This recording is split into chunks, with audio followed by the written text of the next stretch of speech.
blown away by what God has done just in the last 12 months. I honestly believe that this is the healthiest our church has ever been, and I am incredibly grateful for that.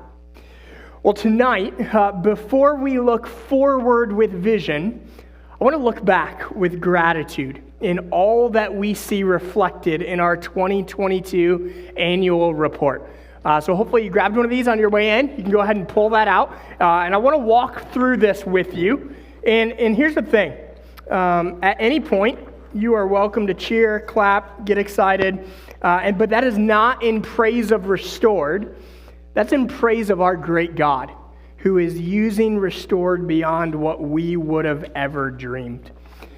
So if you open up to the first page there, you see a short letter that I wrote there. And on the next page is highlighted some incredible gospel fruit.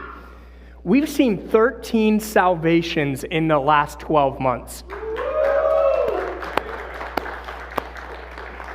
Along with that, we saw 15 baptisms last year, which now brings us to 156 baptisms just in the past decade. It's been incredible to see all of the spiritual fruit that God is producing. If you turn the page there, you'll see some things reflected about our gatherings. So at the top there, you see that we have never had a Sunday without new people. Here's what that means. For 491 Sundays in a row, we have had first-time guests that we've been able to follow up with.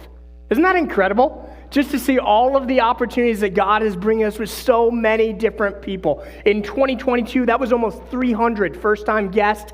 41% of them returned. On Sundays, our average Sunday attendance, 213 people. And last year, we had 111 people in Growth Track, which has led to a number of new people connecting in community groups, serving in ministries, and becoming members here at Restored. If you flip one page over, I would tell you this is probably what we're most excited about in this season. What's happening in our Timothy Initiative Discipleship Training Center. So the purpose of what we're doing in TTI is equipping people with the beliefs, skills, and practices to make and multiply disciple makers, leaders, and churches to the fourth generation. So just last year, we had 59 different people engaged in a training center. Through that, we saw 11 people led to Christ through people in our training center, which was so exciting to see. I want to point out a parallel between something here. So we said we had 13 salvations as a church. That means that 11 of the 13 salvations that happened in our church happened through those who are being trained and raised up as disciple makers within our church. I'm so excited that we are seeing people come to Christ. I'm even more excited about how and where those stories are happening. Those are happening at backyard campfires. Those are happening around dining room tables. Those are happening with family members, friends, and co-workers as people are taking everyday opportunities to bring the gospel to where God has positioned them as disciple makers. On top of the 11 people led to Christ last year, already in 2023, we've celebrated 2 more salvations through TTI. It is just incredible to see how God is at work. The bottom half of the page, you see some of the things that went into that. We saw 396 completed I will statements, which would be completed steps of obedience. 389 times people shared their story with people that are close to them but far from God. 157 times those turned into gospel conversations where people shared God's story. Last year, we saw 10 Discovery Bible studies launched where people are exploring the Bible together. New believers are starting to engage in those as well.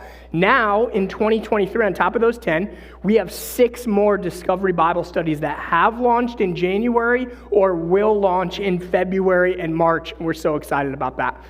Ultimately, we're going for multiplication. We've already seen 11 disciple-making disciples where people who we've discipled are now going on and discipling other people that we're praying will go on and disciple other people as well.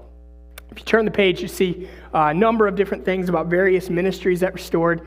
See that we had 185 children attend Restored Kids last year. 22 students attended Unite Youth Ministries on top of other students from other churches that we get to team up with. We had 22 community groups last year. We saw 83% of our people connected in a community group. We love seeing what God's doing through our 7 interns that we had the privilege of developing last year. When it comes to what's happening beyond Restored, we have been able to be a catalytic presence in the valley, and we have now seen over 100 gospel-centered pastors and ministry leaders gathered in our Northeast PA ministry cohort. Building on that foundation, last summer we saw 138 pastors and leaders from 10 different states who attended our Discipleship Vision Day, which led to 25 churches where we were able to help them launch discipleship training centers. And that continues on even today. We just helped another one launch just 3 weeks ago. So excited about that. So grateful for those who come from afar with our summer mission teams. We had 46 different adults and students through that. Page 10, you see our city impact reflected. If you were to rewind 12 months from this point, you would find that our building was being used for a 24/7 emergency housing shelter. We were able to house a number of people displaced from a downtown fire. Last year alone, we were able to serve 1,690 different families, not individuals, families, through our community food distribution. 120 children served through Care Portal, and 95 different counseling sessions that were subsidized and scholarshiped for people in our church. The last page there you see there is reflected in generosity. Let me point out something about that first number, $166,400 given away to other churches, ministries, and community organizations over the last 9 years. Here's what's pretty incredible about that. That number, $166,000, is more than our first 3 annual budgets combined. So we have given away more in 9 years, more than we brought in our first 3 years. We really are passionate about sacrificial generosity and love the opportunities God gives us for that. Then you see there were 131 individuals and families that gave to our church, which produced that weekly giving average down at the bottom. Here's why we get excited about these numbers. Behind every number is a name, every name has a story, and every story matters to God and us. This annual report is simply a quick, tangible glimpse into a much larger picture of how God has worked in and through Restored.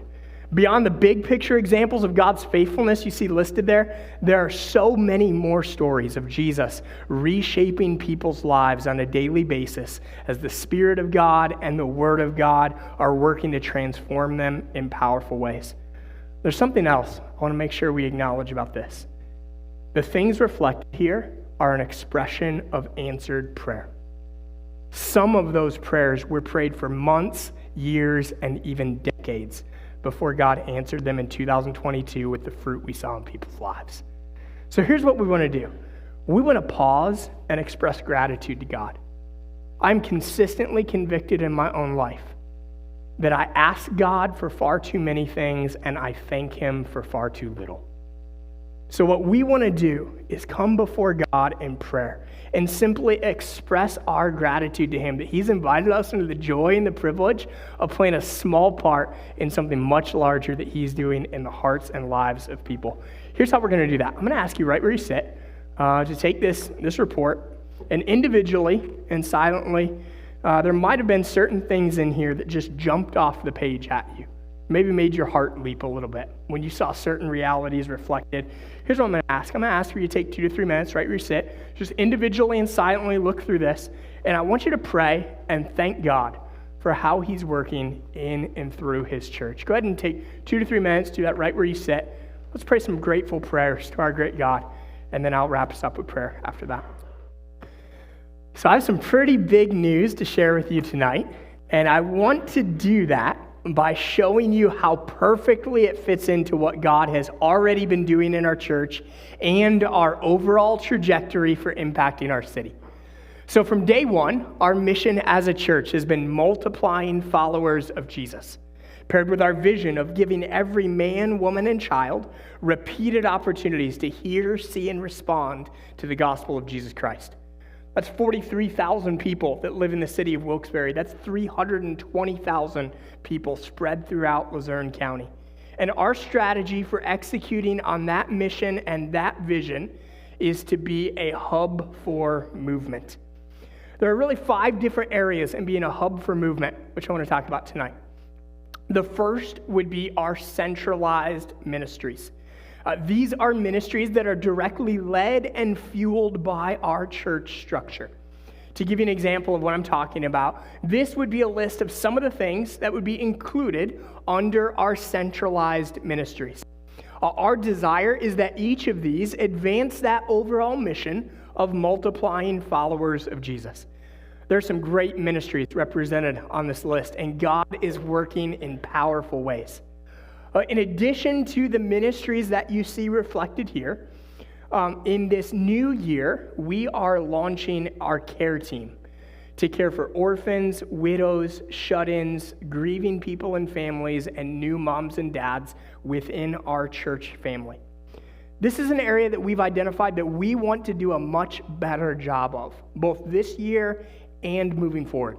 So in the next few weeks, you have an opportunity to join the care team in whatever way you might be interested in. The second piece of our Hub for Movement is the Timothy Initiative. In this, we are pursuing multiplying disciple makers, leaders, and churches to the 4th generation. So to help you think to the 4th generation, think of spiritual great-grandchildren. We want to disciple our people to reach and disciple people who reach and disciple people to reach and disciple more people. Think about this in terms of church planting. Think about us planting a church that plants another church that in turn plants another church. So here's ways that we're pursuing that type of multiplication with TTI. We're mobilizing disciple makers. As we see more and more people trained and raised up as disciple makers, it's changing the very culture of our church. We're launching more training centers to train more people. We're starting discovery Bible studies so that people can explore faith and find foundation in their newfound faith in Jesus. We're aiming toward planting micro churches in this year. And we're also leading regional training cohorts for Northeast pastors. See, as we think about every man, woman, and child in our city, we want to see a discovery Bible study and/or a microchurch on every one of the 679 blocks in Wilkes-Barre. That's what we're pursuing. And in pursuit of that, a next step that we're taking is launching a new training center in May of this year. So you'll hear more about that in the coming weeks and months as the invitation comes to be able to join that. The third component of our Hub for Movement is our internships. We offer practical, transformational, and accredited internships in the context of city engagement and relational community. I want to walk through our interns so you have an idea of those who have served and are currently serving. We had 2 interns who finished in 2022. We had Stephen Cheatham and Paulina Crozy each serve as interns with us. We are so grateful for them. In addition to the 2 of them, we have 5 interns who are continuing to serve. For our guy interns, we have Jake Pelton and Matt Brennan.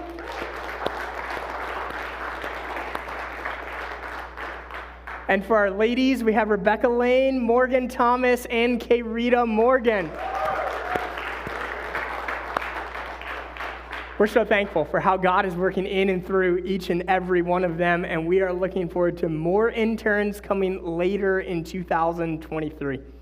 The 4th emphasis of our Hub for Movement is regional collaboration. So we've focused heavily on building relationships and trust between area ministry leaders. Here's why. If we don't know each other, we'll never trust each other, and if we don't trust each other, we'll never be healthy gospel teammates. I want to show you a picture that's the expression and the fruit of that relationship and trust that we've been cultivating.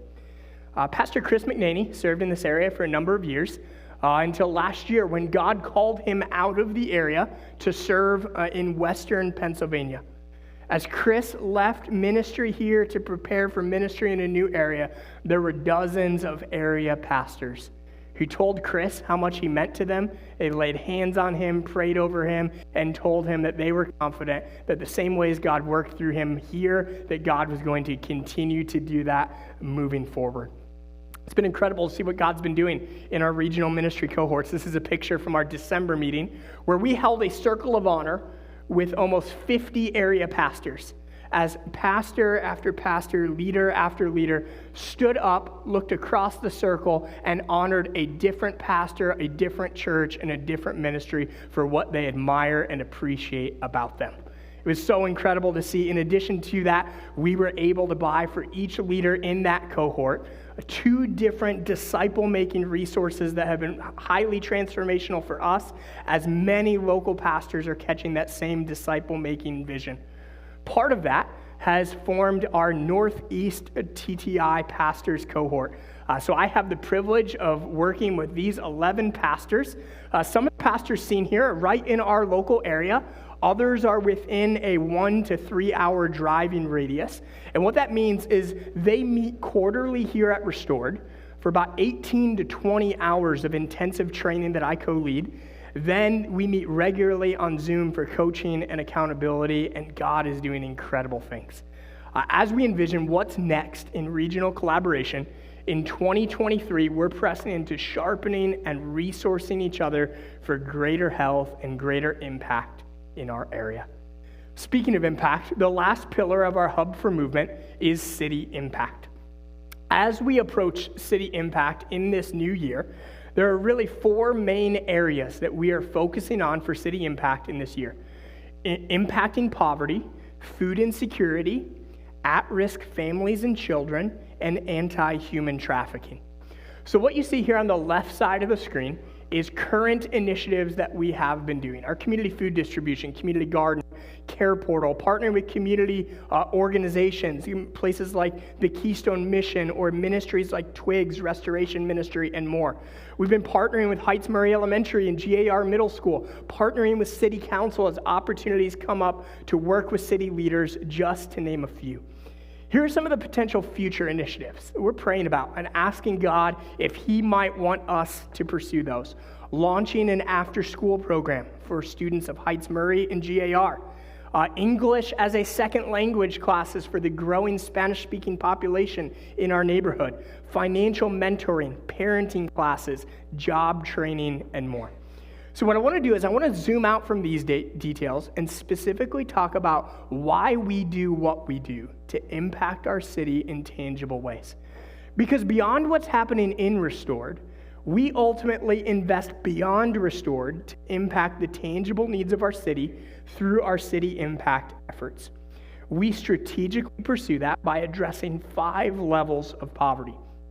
The first level of poverty is material poverty. And material poverty would be a lack of basic material needs, such as food, clothing, shelter, furniture, school supplies, and more.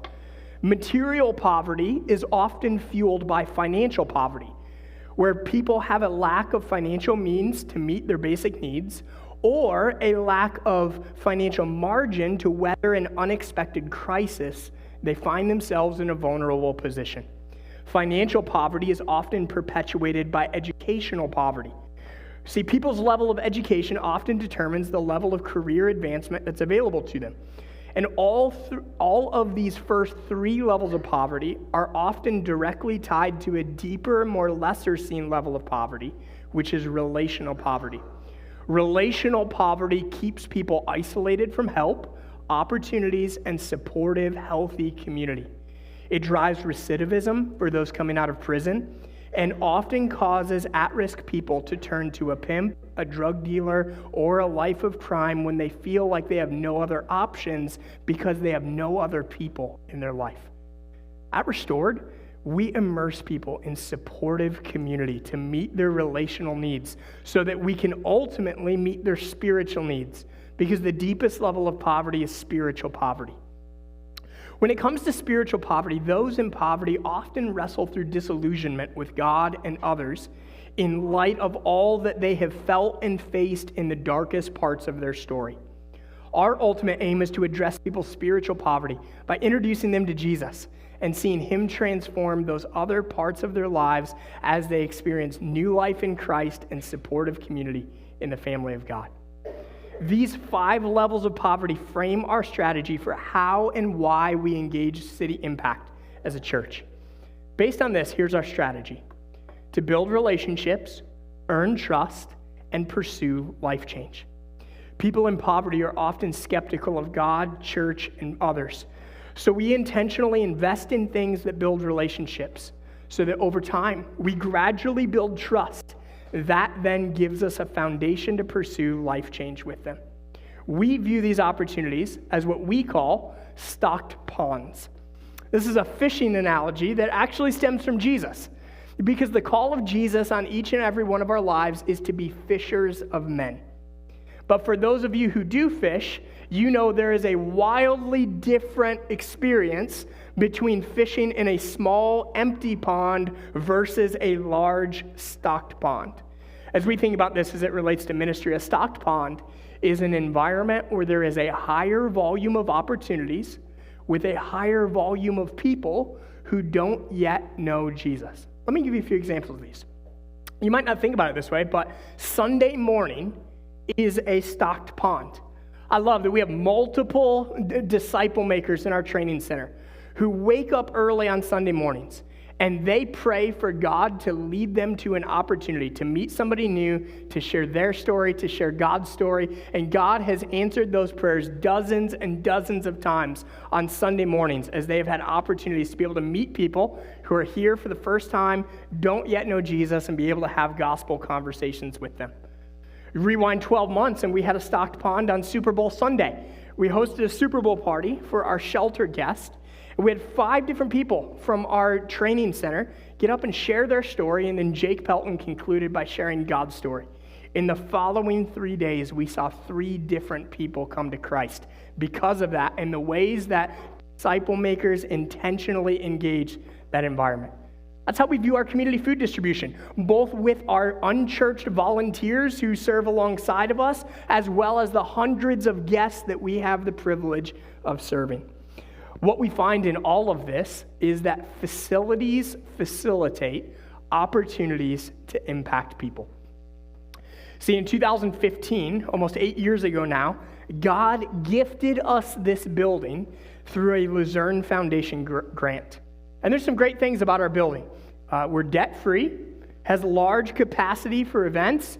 There's no major structural issues that have arisen over the last 8 years. But although there are some great things about our building, there are also some significant challenges. Functional challenges like parking. We're landlocked, lack of bathrooms, large event space, our basement layout, office space, as well as some wear and tear challenges. You can look around this room and see the carpet is getting quite threadbare in certain areas. You might be sitting on a pew that has some cracks in it, and you can look around the room and even see some chipping paint. So we were already aware that we would need to recarpet and fix the pews, but rather than just repairing and maintaining within our current limitations, we started looking at whether or not we could improve our structure and functionality.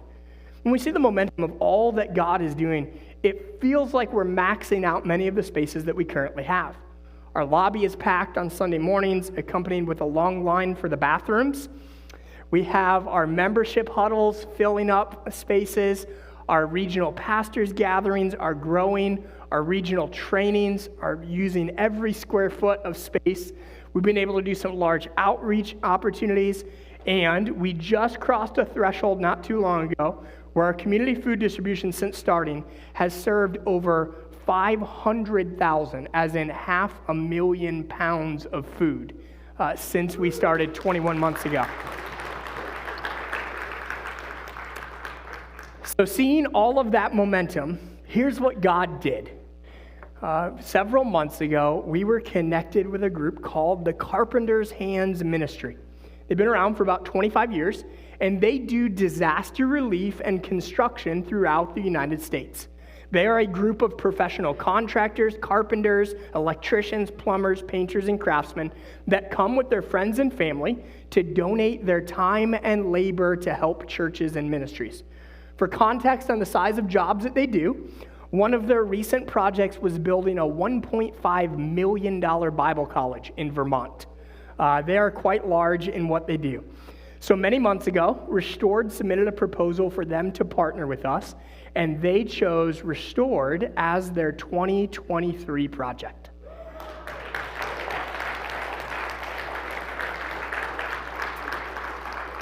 This has made it possible for us to launch a full-scale remodel of our building. Here's how we are approaching that. We are approaching that with the principle that we are respecting the history, but upgrading the functionality of our space. This room that we're sitting in right now was designed with beauty, and we want to respect that. We're not doing anything crazy like blacking out the stained glass windows, nothing like that. But we also understand the principle that facilities facilitate opportunities to impact people. So the question we have asked is, how can we best use the maximum amount of space to impact the maximum amount of people? So let me walk you through the remodeling details of what this initiative will include.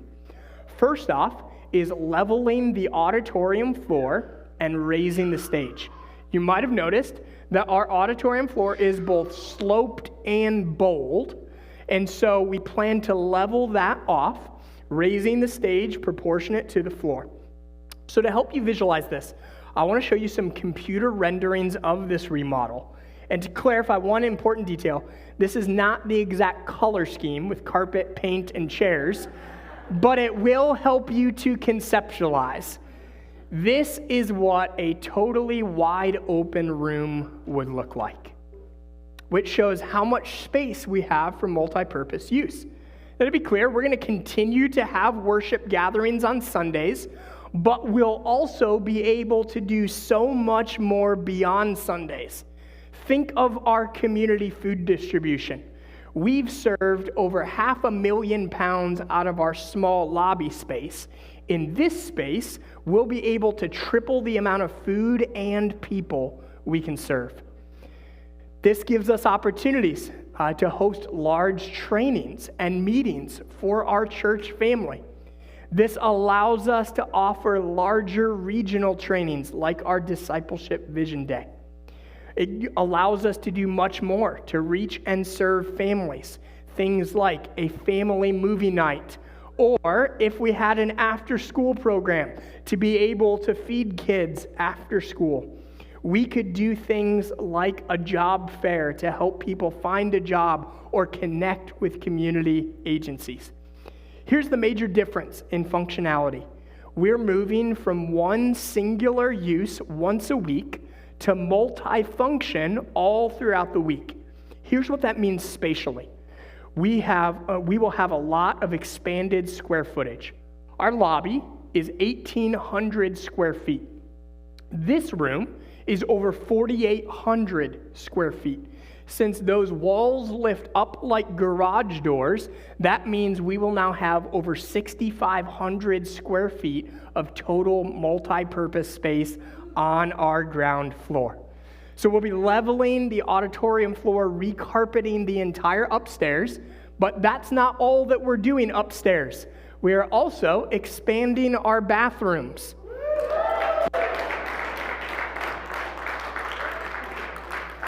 We'll keep the two bathrooms that we currently have. The two singular stall bathrooms will remain there, but we will take what is currently the safari and turn that into men's and women's rooms. So closest to the current bathroom, that will be a 3-stall men's room. Next to that will be a 2-stall women's room with an internal entrance to our redesigned mother's lounge, so nursing moms can feed and change their babies. In addition to that, we'll also be reconfiguring the entire basement. So if you were to look at our current layout, we have our large multi-purpose space in purple. Yellow is the clubhouse for our 7 to 11-year-olds. And green is the globe for our 3 to 6-year-olds with 2 bathrooms specific to that classroom. And in orange is our discipleship training center. We're going to take it from this to this, where the space in purple becomes our family lobby. Our families will be able to check in their children. We'll have a family resource center. What is currently the clubhouse will become our discipleship training center. And what is currently the globe will become a hallway for our redesigned kids wing, where we will now have 6 different kids classrooms with bathroom access for all of them. As we've approached this, we have intentionally designed for sustainability and scalability to meet current needs and engage future opportunities. So we know that we won't automatically expand from 3 kids' classrooms to 6, but we now have space to grow as we do. We won't immediately launch an after-school program, but now that we have the space, we can begin to search for leadership and funding for that initiative. Lastly, we'll also be refinishing the 3rd floor of the ministry center. So currently, right next door is our office building. We call it the Ministry Center. On the 1st floor, you'll find a counseling office and a conference room. On the 2nd floor, you'll find 4 more offices. All of them are regularly in use by our pastors, leaders, and interns. And as our team is growing, we want to maximize space on the 3rd floor. The 3rd floor of the Ministry Center currently looks like this. But what the Carpenter's Hands team will be doing is they will be refinishing all of this to give us an additional 800 square feet of office, meeting, study, and workspace. Here's how we think about all of this. We don't want to have a church building that is filled and functioning only on Sundays, but then sits empty and dormant Monday through Saturday. Rather, we want our city to know that we've designed and leveraged our building as an asset and a resource for city impact all throughout the week. So you might wonder, when is all of this happening? This will happen during the summer. So we plan to relocate out of the building for all of June and most of July. We're working currently on what that will look like on Sundays. We'll keep you posted on that moving forward. But here are some specific ways that you can be engaged and involved. First and foremost is prayer. We're going to spend time praying over this tonight and also give you specific ways you can keep praying throughout this season. Second would be with demolition and construction. Carpenter's Hands will be bringing over 100 people for this project, and they're eager to partner with each of you. Maybe you could engage your handy skills, or we could pair you up with a skilled person if you're willing but not handy. That I would fit in that category. Third is our missions teams. We're not just remodeling our building, we're also pressing into the community. We have a number of missions teams coming to partner with us this summer with high school, college, and adult missions teams. We would love to partner them up with you in reaching out to our city. Fourth is key meetings. So I already know we're going to have another prayer and vision night here right in the middle of construction. I want you to imagine this room with bare plywood all the way across it. And before carpet is laid, we're going to hold a prayer meeting. And here's what we're specifically praying for. We are going to pray by name for people in our lives and in our city who are close to us but far from God. And we are specifically going to pray that God will use us individually. He'll use our church collectively in order to see them come to Christ. And then we're going to write each and every one of their names on that bare plywood so that the average everyday person who walks in here and walks on this carpet will never know of all of the dozens and hundreds of names that are written on that floor as we are praying for God to use this as a gospel beacon in our community. The fifth way that you can be engaged and involved is through giving, to help financially fuel this vision for greater city impact. We've wanted to explore this idea for years, but with estimations that the job would be over $500,000, we never did anything to even begin to pursue that. So you might wonder, when it comes to finances, what is the situation for that? So what we're doing is we are raising $215,000 for the City Impact Initiative. That money will go toward materials, outfitting, and expanding current initiatives, launching new initiatives, and more. But this is significantly lower than what any other project would have been, since Carpenter's Hands is coming and donating all of the labor and not charging a profit. Here's what's great. In pursuit of this, We already have a matching grant for the first $22,000, and we're also pursuing other grant opportunities through the Luzerne Foundation. So tonight, we are launching our City Impact Fund. So we're asking you to consider, on top of regular tithes and offerings, giving to this City Impact Fund. There is no pressure to give. We're asking you to consider giving whatever you can give. And let me just say that no amount is insignificant. If 100 people give $20, that's our first $2,000 and gets us 1% closer to the goal. And some of you might be positioned to give substantially more than $20. In addition to that, we'd love to have you help us make connections with other generous people or groups you know that might be willing to invest in this. Ultimately, we're confident that God will provide from within Restored and beyond Restored in order to accomplish this initiative. To be clear, we are not currently planning to accumulate any debt for this project.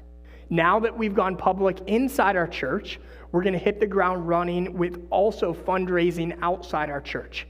Here's what's amazing. In 2022, we saw God provide financially from the giving inside our church, but we also saw an additional $98,000 come from outside our church through generous donors, ministry partnerships, and grant opportunities that we will continue to expand for this initiative. So in just a minute, we're going to spend a good bit of time praying for God to help us impact our city through this initiative. And as we do that, I want to remind us of the words that Paul wrote to the church in Ephesus in Ephesians chapter 3. Paul wrote this, "Now to him who is able to do far more abundantly than all that we ask or think according to the power at work within us, to him be glory in the church and in Christ Jesus throughout all generations, forever and ever. Amen." We've seen God do this all the way through the story of Restored. We have prayed persistently and consistently. God has done far more abundantly than all that we even asked for in the first place or thought beyond that. We trust that he's going to continue to do that moving forward. So I'm going to pray, and then Pastor Tim Morris is going to come up and lead us in another time of prayer before we worship and talk about a couple more details, wrapping up after.